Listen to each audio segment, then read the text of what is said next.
আমাদের তো রেলটাও সরকারি, মেট্রোটাও সরকারি, তাহলে কেন এরকম ডিফারেন্সিয়েট যে একটা খুব পরিষ্কার আর একটা পরিষ্কার পরিচ্ছন্ন নয়? আমরা সরকারি বলি, এই যে সরকারি এসবিআই এর যারা কর্মচারী রয়েছে, স্টেট ব্যাংক অফ ইন্ডিয়া, তাদেরকেও সরকারি বলছি, রেলের লোকও সরকারি কর্মচারী বলছি, এবং যাবতীয় ক্লার্ক, পোস্ট অফিসের লোকগুলোকে আমরা সরকারি কর্মচারী বলছি। কিন্তু এরা কোন সরকারি কর্মচারীর আন্ডারে পড়ছে, সেটার চ্যাপ্টারটা হচ্ছে ক্লাস 11 এর পাবলিক প্রাইভেট গ্লোবাল এন্টারপ্রাইজ। এই চ্যাপ্টারে আমরা পুরো ডেপ দেখবো যে সরকারের কতগুলো ভাগ আছে, কতগুলো ডিপার্টমেন্টের আছে। তাহলে প্রথম যে জিনিসটা দেখবো সেটা হচ্ছে পাবলিক এন্টারপ্রাইজ। ঘাবড়ানোর কিছু নাই, বাংলা ভার্সনও আমার কাছে আছে, ইজিলি অ্যাভেলেবেল হয়ে যাবে বাংলা ভার্সনও, সেটাও তুমি দেখতে পারো। পাবলিক এন্টারপ্রাইজ কাকে বলা হয়? পাবলিক এন্টারপ্রাইজ কেন্দ্রীয় সরকার বা রাজ্য সরকার অথবা উভয় মালিকানাধীন পরিচালিত নিয়ন্ত্রণ করে। এদের প্রধান উদ্দেশ্য মুনাফা অর্জন নয়, বরং জনকল্যাণ সাধন। এরা ব্যবসা করে প্রফিট বা মুনাফা কামানোর জন্য নয়, জনসাধারণ মানুষদেরকে সহযোগিতা করার জন্য। কে? সরকারি দপ্তরগুলো, পাবলিক এন্টারপ্রাইজ। এবার পাবলিক সেক্টর এন্টারপ্রাইজকে 3 ভাগে বিভক্ত করা হয়েছে, 3 ভাগে বিভক্ত। প্রথম ভাগ হচ্ছে ডিপার্টমেন্টাল আন্ডারটেকিং, বিভাগীয় উদ্যোগ, পাবলিক কর্পোরেশন। 3 নম্বর হচ্ছে গভর্নমেন্ট কোম্পানি। এই জিনিসটা আমরা ডেপথে বুঝবো, মাখন ভাবে বুঝবো। তার আগে ভাই প্রত্যেকটা জিনিসের খাতার মধ্যে নোট ডাউন করে নাও। দেখো, আমরা যা দেখি তাই বিশ্বাস করি, যা লিখি তাই হয়। আমাদের জীবনেও এটা কিন্তু বাস্তব যে আমাদের যা হয় সেটা আমরা অলরেডি ভাবি তাই হয়। আমরা যদি সবসময় খারাপটাই ভাবি তাহলে খারাপটাই হবে, আমি যদি সবসময় ভালো ভাবি তাহলে ভালোই হবে। খাতায় নোট ডাউন করা হচ্ছে প্রাইমারি ক্রাইটেরিয়া। প্রথমে নাম হচ্ছে খাতায় নোট ডাউন করে নেওয়া। এবার আমি প্রথমে বললাম ডিপার্টমেন্টাল আন্ডারটেকিং। এটা মনে রাখবে যে সরকারের সব থেকে পুরনো সংস্থা যদি কিছু নাম হয় তাহলে সেটার নাম হচ্ছে ডিপার্টমেন্টাল আন্ডারটেকিং। দেখিনি আমরা একবার ডিটেলসে। এই সরকারি খাতার উদ্যোগন প্রাচীনতম রূপ। আমি এখনই বললাম সব থেকে পুরনো একটি বিভাগের উদ্যোগ সরকারের একটি বিভাগের অংশ হিসাবে গণ্য করা হয় এবং সরকারের বাইরে এর কোনো পৃথক অস্তিত্ব নেই। সরকারের বাইরে এর কোনো পৃথক অস্তিত্ব নেই। তাহলে এইটা হচ্ছে ডিপার্টমেন্টাল আন্ডারটেকিং। এবার ইংলিশ ভার্সনটা আমরা দেখে নিই একবার। ডিপার্টমেন্টাল আন্ডারটেকিং কি বলেছে ইংলিশ ভার্সনে? চলো চলো চলো চলো, কোথায় আছে? বেরিয়ে যাও। এই দেখো ডিপার্টমেন্টাল আন্ডারটেকিং। এখানে ছবিগুলো আছে বলে আমি তোমাকে বোঝানোর চেষ্টা করব যে সব থেকে পুরনো একটা গভর্নমেন্টের সংস্থা, এর কোনো সেপারেট লিগ্যাল এন্টিটি হয় না বা সেপারেট এক্সিস্টেন্স হয় না, এর পৃথক কোনো অস্তিত্ব নেই। ডিপার্টমেন্টাল আন্ডারটেকিং যা, সরকারও তাই। এটা কে চালায়? এটা মনে রাখবে, এটা মিনিস্ট্রি চালায়। মিনিস্টার দ্বারা যেটা চালিত হয় সেটাকে বলা হয় ডিপার্টমেন্টাল আন্ডারটেকিং। এরকম জল দপ্তরের minister, education minister, health minister, যেগুলো মিনিস্ট্রি চালায় সেটাকে বলা হয় ডিপার্টমেন্টাল আন্ডারটেকিং। যেমন রেল মিনিস্টার, রেলওয়ে হচ্ছে কি আমাদের সব থেকে পুরনো, সেজন্য ডিপার্টমেন্টাল আন্ডারটেকিং এর মধ্যে রেলওয়েটা পড়ছে। পোস্ট অফিস, ঠিক আছে, এইগুলো হচ্ছে এক্সাম্পল কার না ডিপার্টমেন্টাল আন্ডারটেকিং। বারবার করে মনে রাখবে এর কোনো পৃথক অস্তিত্ব নেই। এটা সব থেকে পুরনোতম এন্টারপ্রাইজ কার? সংস্থা, গভর্নমেন্টের। এবারে আমরা তোমাকে একটা কথা বোঝানোর চেষ্টা করবো। আমরা আগের চ্যাপ্টারে অনেক কিছু পড়ে এসেছি, তার মধ্যে প্রাইভেট সেক্টরটা ছিল। এই প্রাইভেট সেক্টরটা আমি আগের চ্যাপ্টারে পড়িয়ে এসেছি। আমরা আজকে শিখবো এই পাবলিক সেক্টরের মধ্যে 3টে জিনিস। একটা ডিপার্টমেন্টাল আন্ডারটেকিং, স্ট্যাটুটরি কর্পোরেশন বা পাবলিক কর্পোরেশন, আর এটা হচ্ছে গভর্নমেন্ট কোম্পানি। তো এই 3টে জিনিসই এই চ্যাপ্টারের মধ্যে খুব ভালোভাবে আছে এবং এই চ্যাপ্টারটার মধ্যে এইগুলোই তোমার পরীক্ষার সময় আসবে। ডিপার্টমেন্টাল আন্ডারটেকিং এর মধ্যে আমি যদি বলি সুবিধা কি কি আছে দেখো, বা ফিচার্স, বৈশিষ্ট্য কি কি আছে। প্রথমত বৈশিষ্ট্য যে এটা পুরোপুরি কন্ট্রোল করে, এখনই বললাম মিনিস্ট্রি। এটা গভর্নমেন্টেরই একটা পার্ট, এর কোনো সেপারেট এন্টিটি নেই। এটা অ্যানুয়াল বাজেট ফিক্স করা হয়, এখান থেকে যত টাকা আর্নিং হয় গভর্নমেন্টের ট্রেজারিতে ঢুকে যায় টাকাটা। এইখানে যারা কাজ করে তাদেরকে সিভিল সার্ভেন্ট বলা হয়, তাদেরকে চাকরিতে নেওয়া হয় পরীক্ষার মাধ্যমে। আমি বললাম আমি রেলে চাকরি করব, আমি ঢুকে যেতে পারবো না, আমাকে পরীক্ষা দিয়ে চাকরিতে ঢুকতে হবে। They are under the direct control of the departmental head. Departmental হেডের ওপরে পুরো কন্ট্রোলটা থাকবে, তাকে পুরো উত্তর দিতে হবে। অ্যাকাউন্টেবল কথার অর্থ হলো পুরো উত্তর দিতে হবে, কেন হলো কেন হলো না। পুরো দায়িত্বকার মিনিস্ট্রি। কথাটা কার মনে রাখবে? মিনিস্ট্রি পুরো দায়িত্ব। এই যে দেখো বাংলাতেও আমার লেখা আছে, বাংলাতে তোমরা একটা কাজ করতে পারো, স্ক্রিনশট নিয়ে নিতে পারো বাংলাতেও। এবার আসবো সব থেকে বড় ব্যাপার, সুবিধা। কি কি সুবিধা আছে ভাই? খুব সহজে সরকার এটা গঠন করতে পারে।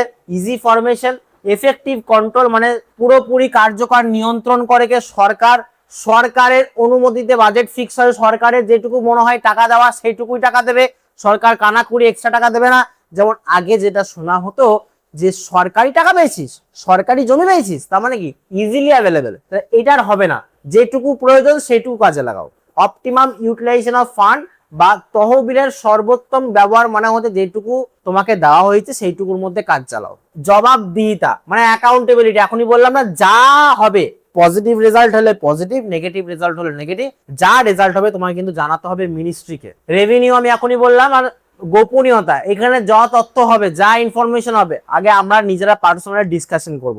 মানে এই ডিপার্টমেন্টাল আন্ডারটেকিং এর যত রকমের সংস্থা আছে সব নিজেরা আলোচনা করে ডিসকাস করে, এবং এই সিক্রেট আলোচনাগুলো বাইরে কিন্তু ডিসক্লোজ হয় না, বাইরে কিন্তু লোকজন জানতে পারে না। আচ্ছা, সব থেকে বড় যে অসুবিধাগুলো সেগুলো হচ্ছে ইনফ্লেক্সিবিলিটি। এখানে খুব স্থায়ী বলে একটা জিনিস থাকে, মানে এদের মধ্যে কোনো চেঞ্জেস নিয়ে আসার ক্ষমতা নেই। যেমন রেলওয়েতে চেঞ্জেস নিয়ে আসতে গেলে অনেকটা সময় লেগে যাবে, একটা শক্ত নিয়ম বানাতে গেলে অনেকটা সময় লেগে যাবে। ল্যাক অফ মোটিভেশন, এখানকার লোক বা কর্মচারীরা সেরকম ভাবে উৎসাহমূলক চিন্তা ভাবনায় ভাবে না, সবসময় ভাবে আমি তো আছি, টাকা পাচ্ছি, চাকরি করছি, কোনো ব্যাপার নয়। ল্যাক অফ ফিনান্সিয়াল অটোনমি, নিজস্ব আয় স্বাধীনভাবে ব্যবহার করা যায় না, এবং দীর্ঘমেয়াদী বিনিয়োগ পরিকল্পনা গ্রহণ বাধা সৃষ্টি হয়। ইনএফিশিয়েন্ট ম্যানেজমেন্টের খুব মানে গাফিলতি। দেখবে আগে হতো রেলের প্রায় অ্যাক্সিডেন্ট হতো, তো এখন এটা অনেকটাই কমেছে। তাছাড়া সরকারের আরো কি আছে, অনেক কাগজপত্র, নিয়ম কানুন, রেড ট্যাপিজম বা বিউরোক্রেসি, অতিরিক্ত নিয়ম কানুন, কাগজপত্র ও প্রশাসনিক জটিলতার কারণে সিদ্ধান্ত গ্রহণে বিলম্ব হয়, মানে দেরি হয়, ফলে উদ্যোগন দ্রুত পদক্ষেপ গ্রহণ করতে দেরি হয়ে যায়। এবারে আমরা কি দেখবো বাবা, public corporation.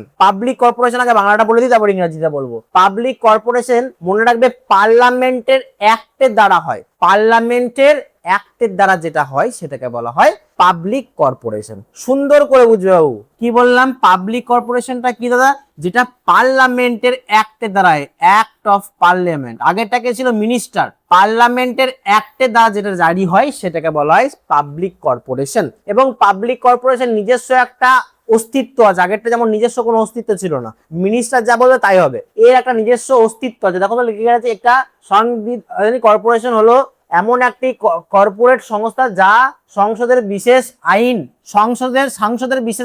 Act of parliament বা কেন্দ্র রাজ্য বিধানসভা আইনের মাধ্যমে গঠিত হয়। এটি সরকারের অর্থায়নে পরিচালিত হয় এবং নিজস্ব অর্থে ব্যবস্থা করতে পারে। এরা নিজেরাই টাকা কালেক্ট করে, নিজেরাই চালায়। যেরকম SBI, state bank of India, এরা নিজেরাই নিয়ম বানায়, নিজেরাই রেট অফ পার্সেন্টেজ বানায়, নিজেরাই কাজ চালায়, এরা নিজেরাই টাকা জমা করে, নিজেরাই সবকিছু করে, কিন্তু সরকারের অনুমতিতে। সরকারের এখানে থাকে SBI, LIC, life insurance corporation of India, FCI, food corporation of India, ONGC, oil and natural gas corporation of India. তো এই সব জিনিসগুলো কার মধ্যে পড়ে ভাই, পাবলিক কর্পোরেশন, যেখানে পার্লামেন্টের অ্যাক্টের নিয়ম অনুসারে কাজ হয়, নাকি কোনো মিনিস্টারের নিয়ম অনুসারে। কথা বোঝা গেল? তাহলে এবারে আমরা পড়বো এই জিনিসটাই ইংলিশে। দেখো, এর কিন্তু একটা সেপারেট এন্টিটি আছে, বারবার করে বলছি, এর একটা সেপারেট পৃথক আইডেন্টিটি আছে, সেপারেট আইডেন্টিটি এর কিন্তু আছে। এ কিন্তু কোনো মিনিস্ট্রি ফলো করবে না, এ কিন্তু স্পেশাল অ্যাক্ট অফ পার্লামেন্টের দ্বারা প্রচলিত বা চালন করা হয়। এবারে এর মধ্যে কিছু সুবিধা এবং অসুবিধাকে, সুবিধা বলতে কি কি, এরা নিজেরা সেন্ট্রাল বা স্টেট লেজিসলেচারের আন্ডারে কাজ করে। পার্লামেন্টের আমি এখনই বললাম, the power, objective and limitation of public corporation are defined in the act only. ওই নীতি, ওই পার্লামেন্টের অ্যাক্টেই সবকিছু লেখা থেকে, ওর বাইরে তিল থেকে তাল হওয়া যাবে না। টোটাল কন্ট্রোলটা কে করে, সেন্ট্রাল বা স্টেট গভর্নমেন্ট করে। এর একটা সেপারেট লিগাল এন্টিটি আছে। দেখো, আমি সব থেকে বড় ডিফারেন্স যেটা বললাম, সব থেকে গুরুত্বপূর্ণ পয়েন্ট, সেটা হচ্ছে সেপারেট লিগাল এন্টিটি। এখানে যে পরিচালনা করবে তাকে বলা হয় board of directors, star mark, BOD. কি বলা হয়? Board of directors.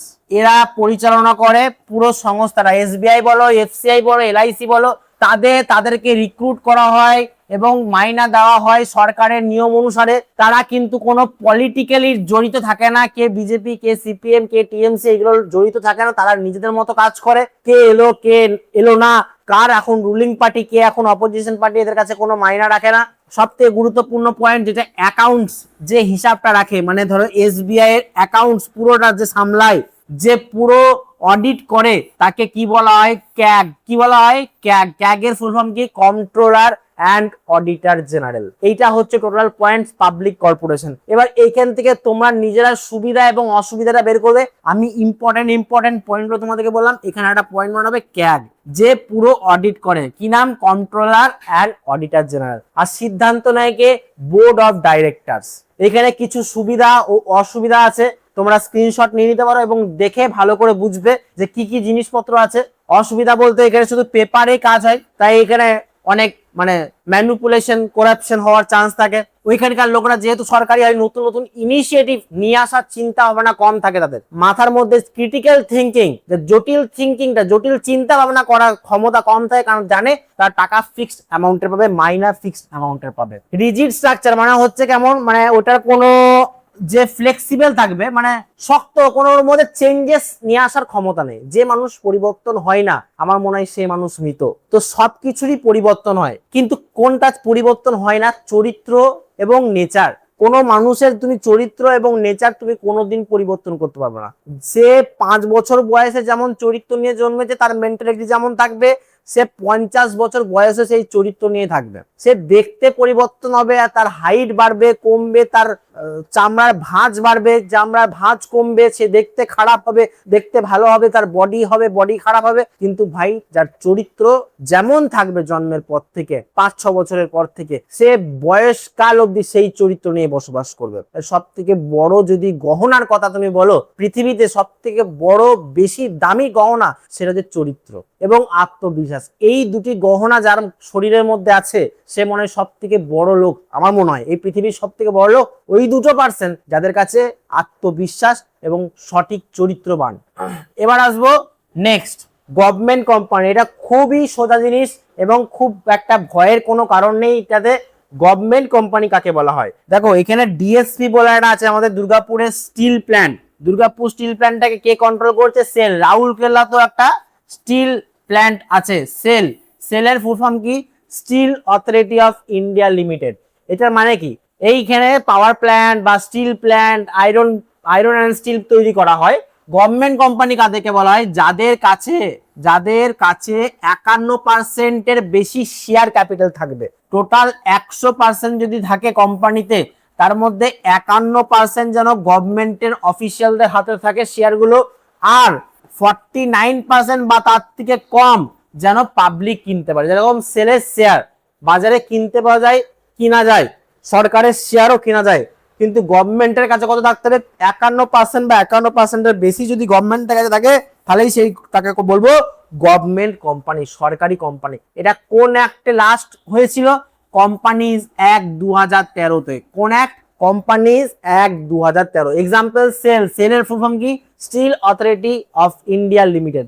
BHEL, Bharat heavy electrical limited. এইগুলো কার আন্ডারে পড়ছে? Government company. তাহলে 3টে কথা বললাম আমরা। একটা হচ্ছে ডিপার্টমেন্টাল আন্ডারটেকিং, বিভাগীয় উদ্যোগ, ডিপার্টমেন্টাল আন্ডারটেকিং। 2 নম্বর হচ্ছে পাবলিক কর্পোরেশন, আর 3 নম্বর হচ্ছে গভর্নমেন্ট কোম্পানি। গভর্নমেন্ট কোম্পানি কি করে চিনবো? যার 51%-এর উপরে শেয়ার ক্যাপিটাল সে হোল্ড করে রেখেছে, তাকে বলবো গভর্নমেন্ট কোম্পানি। একদম দুর্দান্ত ভাবে বুঝে গেছো। এবারে আর কি আছে? এবারে তোমাকে যদি বলা হয় 3টের মধ্যে পার্থক্য কি, দেখো পার্থক্যগুলো আমি লিখে দিয়েছি। এইটা তোমরা স্ক্রিনশট নিয়ে ভালো করে ঘরে পড়বে। আমি যা যা বোঝালাম তাই কিন্তু তুমি দেখতে পাবে। তারপরে আমরা দেখবো কি আছে না, এমএনসি, মাল্টি ন্যাশনাল কোম্পানি বা গ্লোবাল কোম্পানি, আন্তর্জাতিক কোম্পানি যেগুলোকে বলা হয়, সেটা আমরা বুঝবো। কি করে বুঝবো আন্তর্জাতিক কোম্পানি বা ইন্টারন্যাশনাল কোম্পানি বা মাল্টি ন্যাশনাল কোম্পানি? তার একটা কথা আছে, একটা হচ্ছে মাল্টি মানে অনেক এবং ন্যাশনাল মানে দেশ। এখানে একটা কথা মনে রাখবে, দুটো জিনিস হয়, একটা হয় হোম কান্ট্রি, একটা হয় হোস্ট কান্ট্রি। হোম কান্ট্রি কথার অর্থ হলো যেখানে অরিজিনালি সেই জিনিসটা তৈরি হয়েছিল বা তার মাদারল্যান্ড, তার মাতৃভূমি। যেরকম স্যামসাং এর মাতৃভূমি হচ্ছে কোরিয়াতে সেটা তৈরি হয় এবং এটা সব জায়গাতে, সব দেশে বিক্রি হয়। যেটাতে তৈরি হয় সেটাকে বলা হয় হোম কান্ট্রি। আর যেই দেশগুলোতে বিক্রি হয়, যেমন ইন্ডিয়া, শ্রীলঙ্কা, পাকিস্তান, আফগানিস্তান, এগুলোতে যদি বিক্রি হয়ে থাকে, তাহলে সেটাকে বলবো হোস্ট কান্ট্রি। তাহলে হোম কান্ট্রি আর হোস্ট কান্ট্রি, এটা মনে রাখবে। বৈদেশিক কোম্পানি হলো এমন একটি প্রতিষ্ঠান যা একাধিক দেশে ব্যবসা পরিচালনা করে। এই ধরনের কোম্পানি বিভিন্ন দেশে শাখা থাকে, কারখানা ও কর্মশালা থাকে। যে বহুজাতিক কোম্পানির ট্রান্সলেশন কর্পোরেশন, গ্লোবাল এন্টারপ্রাইজ ও আন্তর্জাতিক উদ্যোগ নামেও পরিচিত। এই কোম্পানির মধ্যে হোম কান্ট্রি, সদর দপ্তর এবং হোস্ট কান্ট্রি থাকে ব্যবসা পরিচালনা করে। যেমন এক্সাম্পল কোকাকোলা আমাদের ইন্ডিয়ার ব্র্যান্ড নয়, Hyundai, lauryl, Sony, Samsung, LG এগুলো কি সব মাল্টি ন্যাশনাল কোম্পানি। দেখবে মাঝে মাঝে বলে দাদা দিদিরা যে তুমি কোথায় কাজ করো, আমি একটা মাল্টি ন্যাশনাল কোম্পানিতে কাজ করি। তো মাল্টি ন্যাশনাল কোম্পানি হচ্ছে এগুলো, তোমরা চাইলে তোমরা স্ক্রিনশট নিয়ে নিতে পারো। এই হচ্ছে তার ফিচার্স, বৈশিষ্ট্য, পড়বে ভালো করে, এটা কোনো খুব একটা গুরুত্বপূর্ণ নয়। এবার জয়েন্ট ভেঞ্চার, জয়েন্ট ভেঞ্চার কথার অর্থ হলো আমরা যৌথ উদ্যোগ বা যৌথ কোম্পানি, আমরা একটা কোম্পানি আর একটা কোম্পানি চলছে না, দুজন মিলে একটা দাঁড় করালো, সেটা হচ্ছে যৌথ কোম্পানি বা ভেঞ্চার, জয়েন্ট ভেঞ্চার কথাটা অর্থ হলো জয়েন্ট ভেঞ্চার। যেরকম মারুতি এবং সুজুকি দুটো কোম্পানি ছিল, সেই দুটো কোম্পানি একসঙ্গে মার্চ করে হয়ে যায় মারুতি সুজুকি। হিরো এবং হন্ডা, হিরো একটা কোম্পানি ছিল, হন্ডা একটা কোম্পানি ছিল, দুটো মার্চ করে হিরো হন্ডা। যেমন কোভিড এর সময় যখন জিও লঞ্চ করে তখন অনেক সিম বন্ধ হয়ে যায়, তখন সেই সময় ভোডাফোন এবং আইডিয়া একটা ব্রেন খাটিয়ে বুদ্ধি বের করে যে আমরা দুটো কোম্পানিকে মার্চ করে ভিআই বলে একটা সিম লঞ্চ করব। তো তারা ভিআই সিম লঞ্চ করে। তো দেখো যখন দুই বা ততোধিক প্রতিষ্ঠান একত্রিত হয়ে নতুন ব্যবসায় উদ্যোগ গঠন করে তখন তাকে যৌথ কোম্পানি বলা হয়। উভয় প্রতিষ্ঠানের মূলধন বিনিয়োগ করে এবং প্রতিষ্ঠানের পরিচালনায় অংশগ্রহণ করে। সহজ ভাষায় যৌথ উদ্যোগ হলো বিভিন্ন প্রতিষ্ঠানের মধ্যে একটি অংশীদারি। এই দেশের বা বিভিন্ন দেশের প্রতিষ্ঠান সমূহ যৌথ উদ্যোগের গঠন করতে হয়। যেরকম tata iron and steel company, TISCO এবং আইপিসিএল যৌথভাবে ইস্পাত টাটা স্পঞ্জ আয়রন লিমিটেড তৈরি করেছিল। মারুতি কোম্পানি এবং সুজুকি কোম্পানি তৈরি করেছিল মারুতি সুজুকি। এরকম অনেক কোম্পানি আছে যারা যৌথভাবে কাজ করেছে। যেরকম তুঙ্গাভদ্র ইন্ডাস্ট্রির সঙ্গে জাপানের ইয়াম্মা মোটরস যৌথভাবে কাজ করেছিল, তখন বলেছিল বিড়লা ইয়াম্মা এলটিডি তৈরি করেছিল। তো এটা কি জয়েন্ট ভেঞ্চার। এইটারও আমরা দেখব যে বৈশিষ্ট্য আছে, সেই বৈশিষ্ট্য তোমরা ভালো করে পড়বে। এবার আসবো সবথেকে গুরুত্বপূর্ণ বিষয়। তোমাদেরকে প্রথমেই বললাম যে মেট্রো এত পরিষ্কার পরিচ্ছন্ন অ্যাজ কম্পেয়ার টু রেল। কেন এত পরিষ্কার পরিচ্ছন্ন, আমাদের রেল কেন এত পরিষ্কার পরিচ্ছন্ন নয়, তার কারণটা আমরা জানবো এখনই। রেলের পুরোটাই চালায় সরকার, গভর্নমেন্ট, রেলওয়ে পুরো চালায় গভর্নমেন্ট। কিন্তু ভাই মেট্রো যত রকমের ফান্ডিং হয়, টাকা পয়সার লেনদেন হয়, ইনফ্রাস্ট্রাকচার মানে যত রকমের সাজানো গোছানো বা যত রকমের জিনিসপত্র মেটেরিয়াল কে দেয়, গভর্নমেন্ট দেয়, গভর্নমেন্টেরই সব থাকে। কিন্তু নিয়ম কানুন বা রুলস এবং রেগুলেশন যে যে নিয়ম কানুন গুলো বানায় সেটা কোনো প্রাইভেট টেন্ডারকে দিয়ে দেয়, কোনো প্রাইভেট টেন্ডারকে দিয়ে দেবে যে তুমি ভাই রেগুলেট করো, তুমি নিয়ম বানাও, তুমি নিয়ম কানুন বানাও ভাই, তুমি চালাও ভালো করে আমার জিনিসটা, যেন আমাদের এইখানে এসে কেউ পানের পিক না ফেলে যায়, আমাদের মেট্রোতে কেন যেন স্টেশনটা গোটা লাল না হয়ে যায়, দায়িত্ব কার, প্রাইভেট টেন্ডার। তাহলে গভর্নমেন্ট ইনফ্রাস্ট্রাকচার ফান্ডিং ম্যাটেরিয়াল সব কিছু দিচ্ছে, কিন্তু নিয়ম কানুন বানাচ্ছে কে, প্রাইভেট। এটাকে বলা হয় পিপিপি, পাবলিক প্রাইভেট পার্টনারশিপ। হলো এমন একটি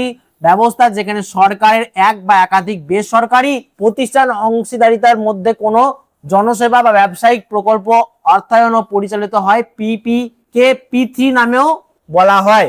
যেমন হাসপাতালেও দেখতে পাবে যে গভর্নমেন্ট স্পন্সর হাসপাতাল আছে, গভর্নমেন্টের সবকিছু, কিন্তু চালাচ্ছে প্রাইভেট। সব থেকে বড় এক্সাম্পল কিন্তু আমি বারবার করে বলছি মেট্রো। যারা মেট্রোতে চেপেছে তারা খুব ভালো করে রিয়েলাইজ করবে দেখানে সেখানে পরিষ্কার পরিচ্ছন্নতা কত সুন্দর অ্যাজ কম্পেয়ার টু রেল। তাহলে এর উত্তর তোমরা পেয়ে গেলে। এই হচ্ছে চ্যাপ্টারের মূল বক্তব্য।